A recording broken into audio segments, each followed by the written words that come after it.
The hollow was quieter than death, a place where even the wind dared not whisper. The trees twisted like the gnarled fingers of unseen specters, their shadows clawing at the narrow, overgrown path that led deep into the Appalachian woods. Every step the newcomer took seemed to echo louder than it should, bouncing off the dense fog that hugged the earth like a living thing. The locals had warned him, of course, their eyes darting nervously behind their hands, their voices dropping to near whispers when they spoke of the witch who had haunted these mountains for generations. He had thought it superstition, stories for children to shiver at by candlelight, but the air itself told a different tale. Branches scraped the sides of his cabin as if testing for weakness. A sudden rustle in the underbrush made him freeze. No animal lived this close, yet something moved, something that did not belong. That first night, a diary appeared on the threshold, ancient and bound in cracked leather. Its pages smelled of damp earth and decay, filled with fragmented accounts of rituals and disappearances, a chilling record of a family whose blood carried a darkness older than the mountains themselves. By the second night, the forest began to breathe around him. Whispers drifted on the wind, naming him softly in a language he didn't know but somehow feared. The shadows lengthened, reaching, shifting, and he could feel eyes innumerable and cold watching from behind every trunk. And then, when the fog was thickest, a companion sent to guide him vanished, leaving only crude symbols carved into tree bark, screaming silent warnings. He realized then that the hollow did not just hide the witch, it was alive with her presence, and her bloodline pulsed in every dark corner, waiting for him. The moment he first set foot in the hollow, he felt as though he had crossed an invisible boundary, leaving the known world behind. The air was heavier here, thick with the scent of wet leaves, decaying wood, and something older, more elusive that he could not name. It pressed down on him, making each breath feel like it carried the weight of centuries. The path that led into the heart of the Appalachian woods was narrow and winding, flanked by trees that arched overhead like cathedral pillars, their branches tangled and knotted as though trying to hold each other up against an invisible force. The deeper he walked, the more the light seemed to fade, muted by the dense canopy, leaving the forest floor in a dim twilight that never quite reached full darkness but never allowed comfort either. He noticed that even the usual sounds of the forest, the chirping of crickets, the distant call of birds, were absent, replaced by an almost unnatural stillness that made his own footsteps echo too loudly in the quiet. It was as if the hollow itself was aware of his presence and resented it. Small details began to unsettle him, a twisted root that looked like a gnarled hand reaching for the unwary, a patch of mist clinging to the ground in unnatural shapes, and the occasional snap of a twig that sounded far too deliberate to be mere wildlife. Even the sunlight, when it pierced through the canopy, fell in sickly, angled rays that illuminated patches of undergrowth in strange, almost ceremonial ways. He caught glimpses of old stone foundations half swallowed by moss and leaf litter, remnants of structures long abandoned, their histories whispered through the trees rather than told outright. Each step forward brought a deeper sense of isolation, a creeping realization that no matter how far he had come or how easy it might seem to turn back, the hollow did not welcome outsiders. There was a pull here, subtle and insistent, drawing him onward despite the warnings that had echoed in his mind from the villagers who spoke of this place in hushed tones. Even the sky above, glimpsed in rare clearings, seemed muted, its colors dimmed, as though the hollow had stolen the vibrancy from the world above. A faint rustling in the underbrush reminded him that he was never truly alone, that unseen eyes were observing, weighing, and perhaps deciding his fate. Every instinct screamed caution, yet curiosity, that dangerous human compulsion, pushed him deeper into the shadows. The forest seemed to breathe around him, inhaling as he stepped, exhaling as he hesitated, wrapping him in a sense of tension so palpable that it almost had a taste, metallic and cold on his tongue. He felt the hollow pressing closer with every step, a living, sentient force whose intentions were hidden, whose secrets were guarded jealously, and whose silence spoke louder than any voice. From the moment he entered the village that skirted the edges of the hollow, the sense of unease deepened. The locals were an unusual mix of suspicion and avoidance, their faces lined with hard years and harder secrets, eyes narrowing whenever he approached. They spoke little, and when they did, their voices lowered as though sharing a dangerous truth that should never be repeated. Each word seemed measured, heavy with implication, and the warnings they offered were more like riddles than advice, a labyrinth of half-sentences and anxious glances. He quickly realized that the stories he had read and the legends he had heard were only fragments of a far darker reality.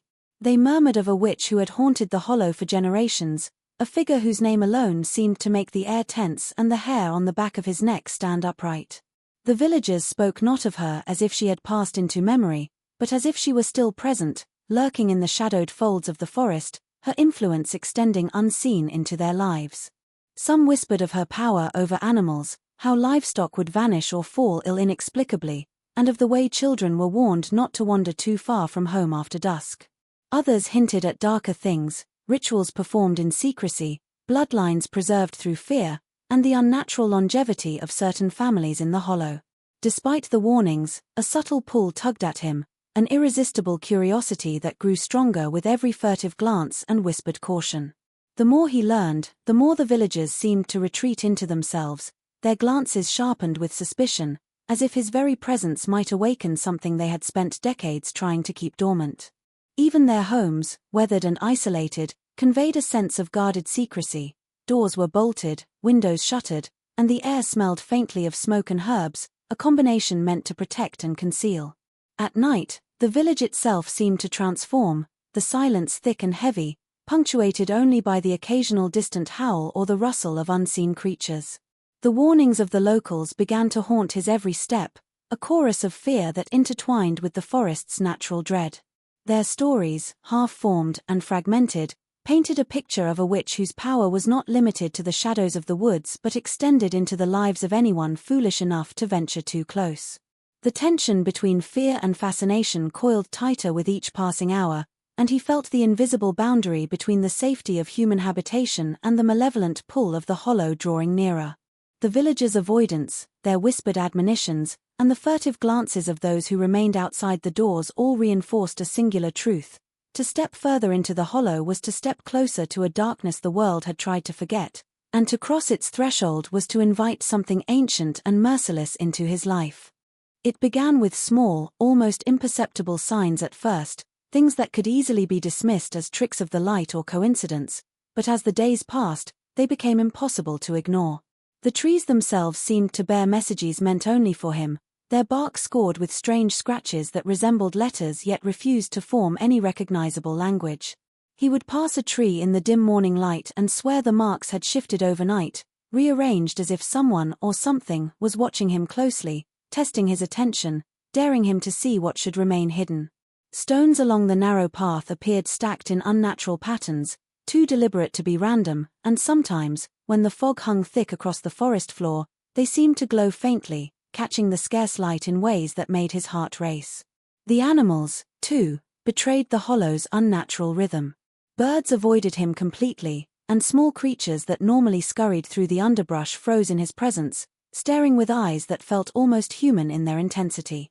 Even insects, normally indifferent, clustered in odd formations, sometimes hovering in shapes that hinted at warning or malice. On nights when he lingered near the cabin, shadows flickered at the edges of his vision, retreating when he turned his head yet returning the instant his focus shifted elsewhere. At first, he thought it was his imagination, a product of isolation and fear, but the feeling of being observed never left him.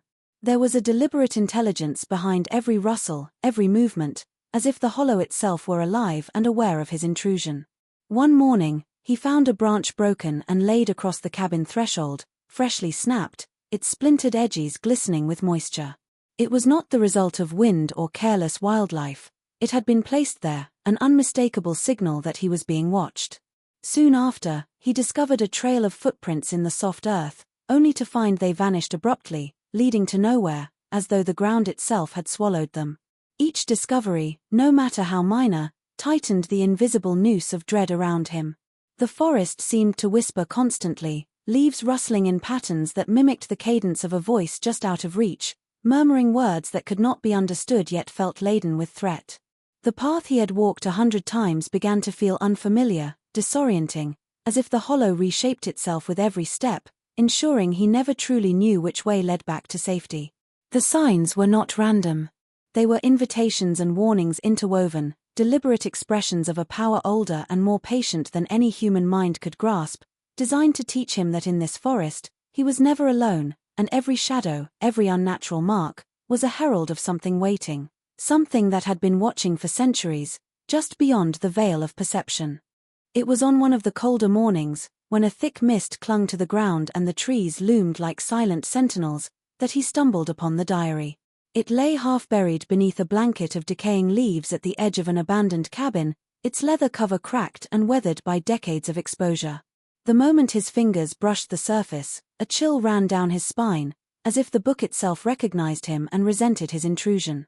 Dust and dirt fell away in small clouds, and he hesitated, knowing instinctively that what lay inside was not ordinary.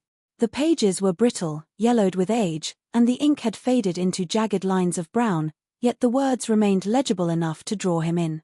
As he read the first entry, he realized it was more than a simple journal. It was a record of a family steeped in secrecy and darkness, chronicling rituals that blurred the line between life and something far more sinister. Names of individuals appeared, some crossed out, others written repeatedly, alongside cryptic symbols that seemed almost to pulse on the page when he stared too long. Each entry hinted at disappearances, unexplained deaths, and strange occurrences that the locals had spoken of only in hushed tones. There were accounts of nights when the wind carried voices, of shadows that moved independently, and of figures glimpsed at the edge of vision, vanishing the moment they were confronted.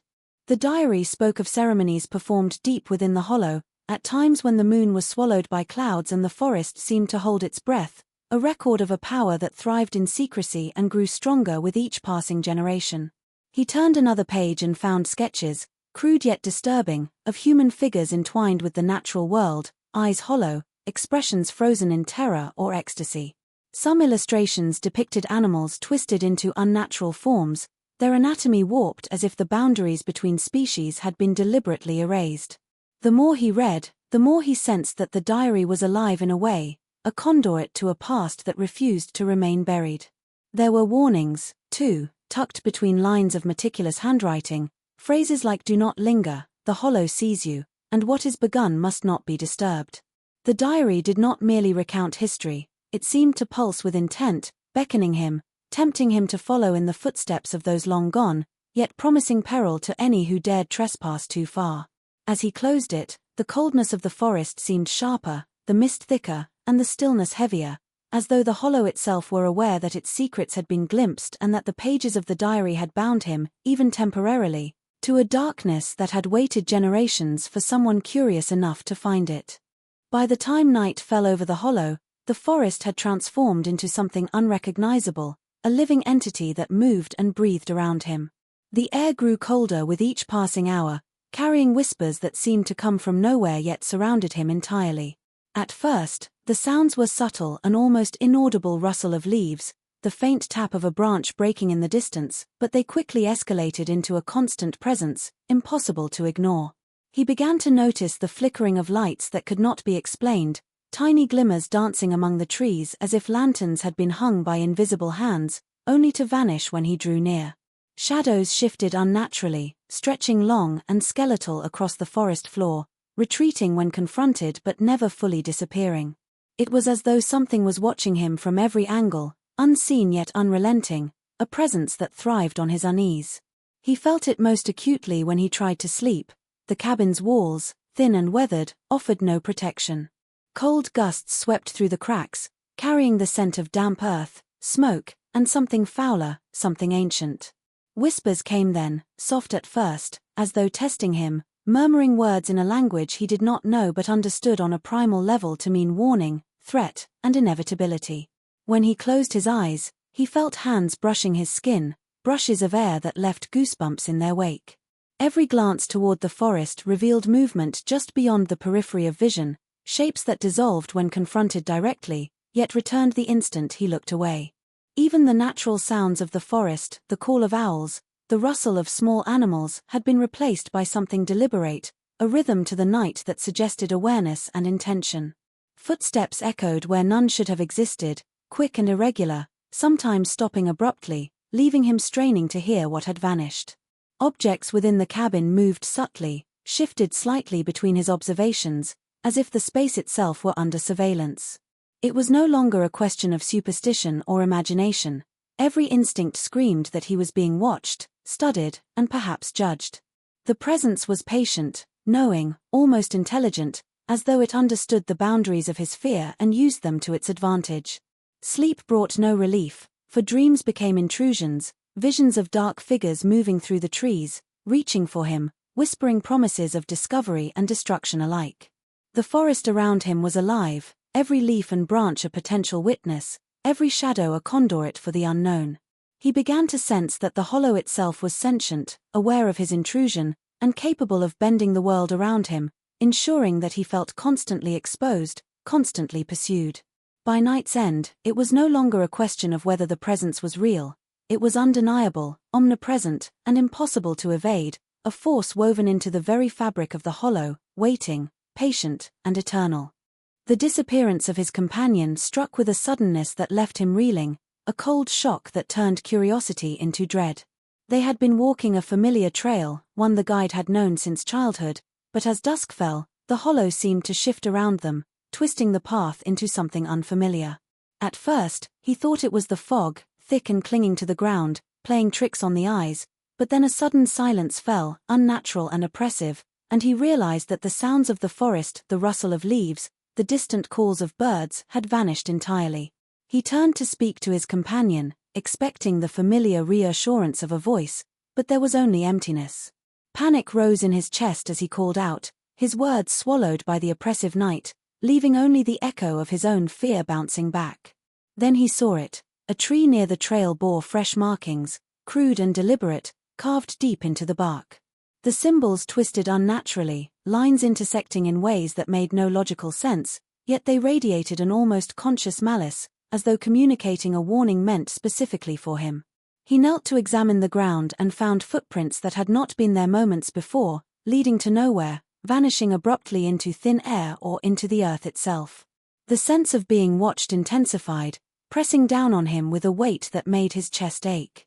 He retraced his steps, calling out again, but each repetition of his own voice seemed to mock him, bouncing off invisible walls erected by the forest itself. Panic began to gnaw at reason, yet he forced himself to think, scanning the shadowed edges of the hollow for any sign, any clue, and that was when he noticed the small, almost imperceptible details. A branch snapped at a height his companion would never have reached, a faint smear of mud on the rocks where they had paused. He began to sense a pattern, one that suggested the forest was not merely hiding his companion but actively manipulating the space around him.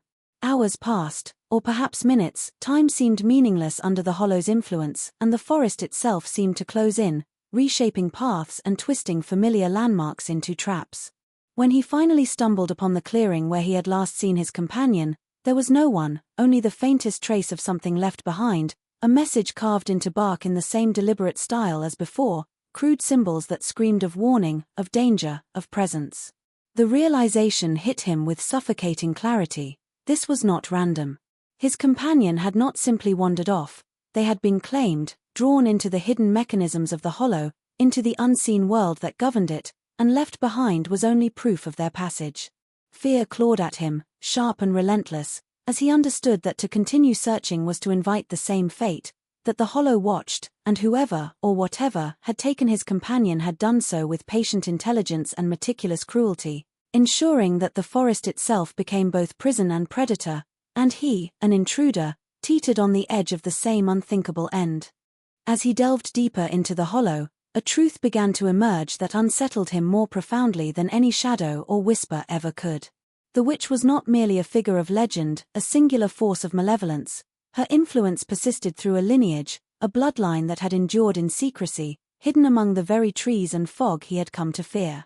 He stumbled upon the remnants of structures long abandoned, cabins overgrown with vines and moss, yet traces of recent habitation suggested that someone or multiple someones had continued to live in these places, carrying on the family's dark legacy.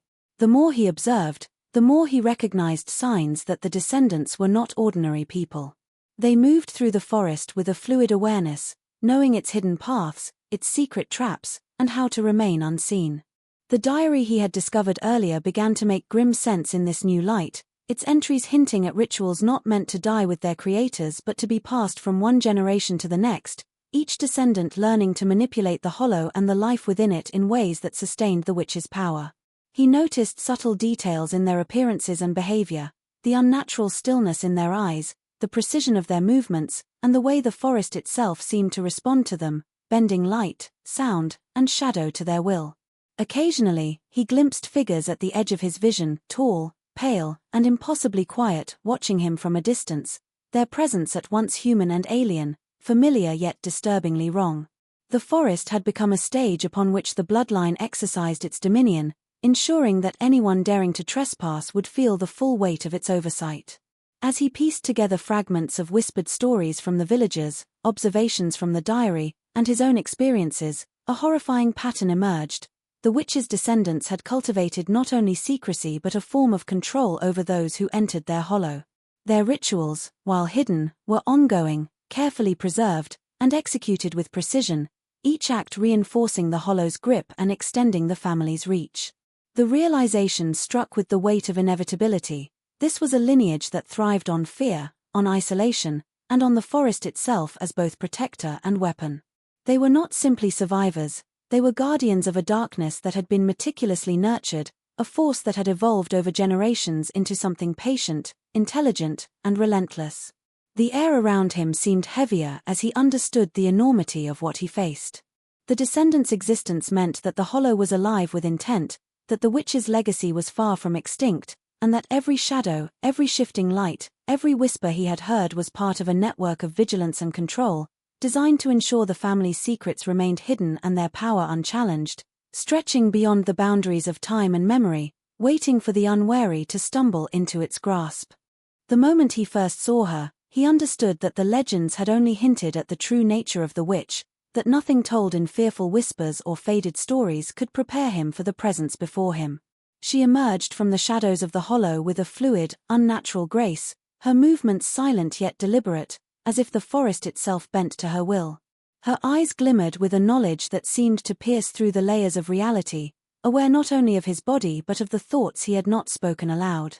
The air around her carried a chill that burned against his skin, an almost physical manifestation of power that was older than the mountains themselves. The trees shivered in her wake, leaves trembling without wind, and the ground seemed to pulse beneath his feet, subtle vibrations that spoke of life in forms he could not comprehend. She did not speak at first, but the forest did, branches scraping, stones shifting, the soft cries of unseen creatures, and he realized that she was orchestrating it all, that her command over the hollow extended to every living thing, and perhaps even beyond. When she finally raised her voice, it was not through sound alone. Her words echoed in his mind, foreign yet unmistakable, carrying authority and warning, an ancient cadence that demanded obedience. The diary, the marks, the whispers, all of it had led him to this confrontation, and he could feel the weight of generations pressing down, the culmination of a bloodline steeped in secrecy and ritual. Her hands moved with deliberate gestures, and the air itself seemed to respond, twisting in shapes that defied natural order, shadows forming patterns that made the hair on his arms stand on end. He caught glimpses of the descendants who lingered at the edges of the forest, their presence amplifying her power, a network of influence that reinforced the boundaries of her control. Panic clawed at him as he realized that resistance might be futile. The hollow was no longer simply a forest but an extension of her being, every leaf and stone a conduit for her will. He tried to move, to retreat, but the ground seemed to resist him, roots tangling, underbrush thickening, shaping the path according to her unseen intent. The animals he had once noticed, wary and watchful, now responded to her silently, circling, watching, and warning in ways he could not fully interpret. Every instinct screamed to flee, but his body felt heavy, sluggish, as if the forest had become part of her power, constraining him, assessing him, testing his resolve. In that moment, he understood that the witch was not a mere figure of myth. She was an embodiment of the hollow itself, an intelligence cultivated through generations, patient and merciless, wielding influence over life, shadow, and mind alike, and he stood exposed, a trespasser in the domain of a power older, deeper, and more terrifying than he could have imagined, a force that could see him, manipulate him, and claim him if he faltered.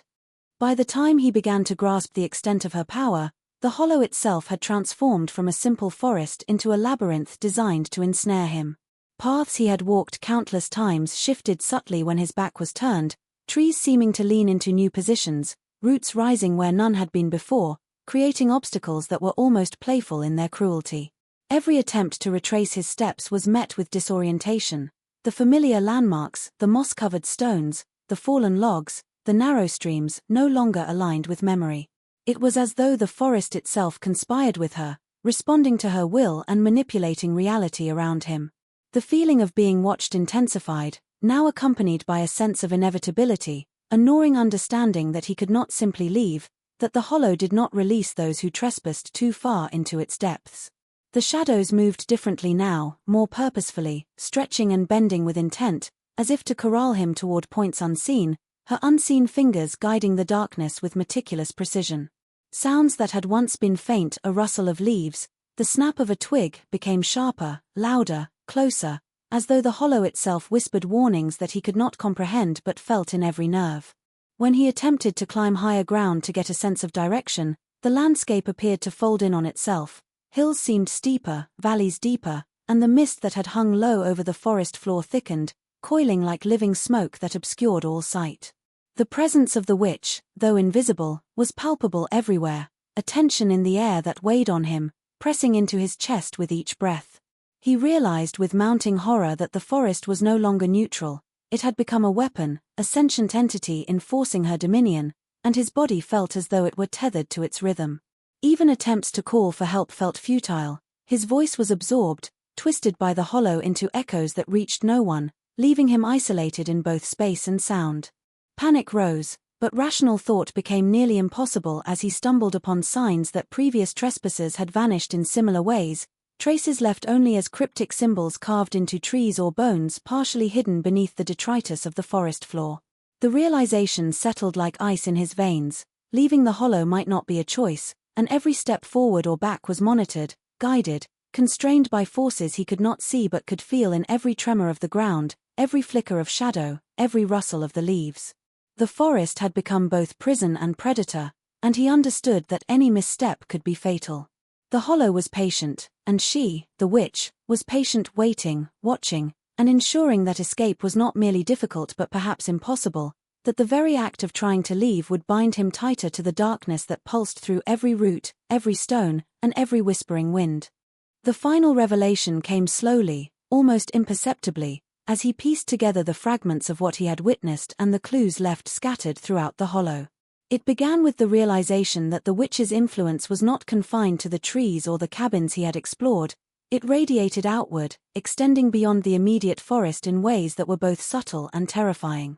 The diary, the carved symbols, the manipulated paths, even the behavior of animals all pointed to a consciousness that had far-reaching control, a power cultivated over generations and now deeply entrenched in the very land itself. He understood that the descendants he had glimpsed were not merely isolated remnants of a cursed lineage. They were part of a network, a living extension of the original witch's will, keeping the family's secrets alive, enforcing boundaries, and ensuring that outsiders could not easily unravel the truths buried in the hollow.